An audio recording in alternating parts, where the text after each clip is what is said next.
Bunso Migs Malino may pagmamahal pa rin na hindi may kakaila, para kanino ito ating alamin.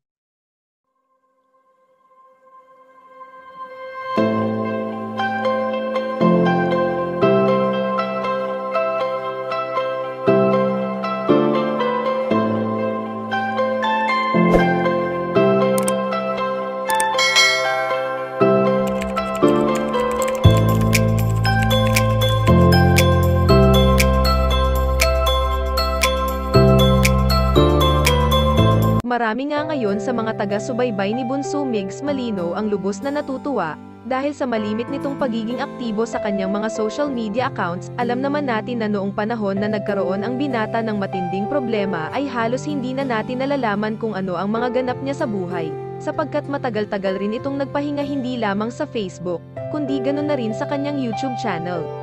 Sa pagiging malungkot noon ni Bunso Migs Malino, ay halos mapabayaan niya na ang kanyang sarili, dahil hindi niya lubusang maisip na sa isang iglap lamang ay iiwan siya ng taong kanyang minamahal.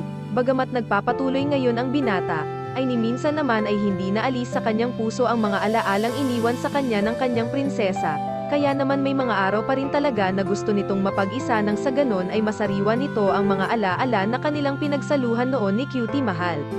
Sa ngayon nga ay ayon sa aming impormasyon na nakalap na may pagmamahal pa rin si Bunso Migs Malino sa isang babae na hindi niya kailanman may kakaila, dahil kung ating mapapansin na sa mga social media accounts ng binata ay palagi pa rin itong nababanggit ang pangalan ng kanyang dating katambal, kaya naman marami sa mga netizens ang humahanga sa ipinapakitang ito ngayon ni Bunso Migs Malino.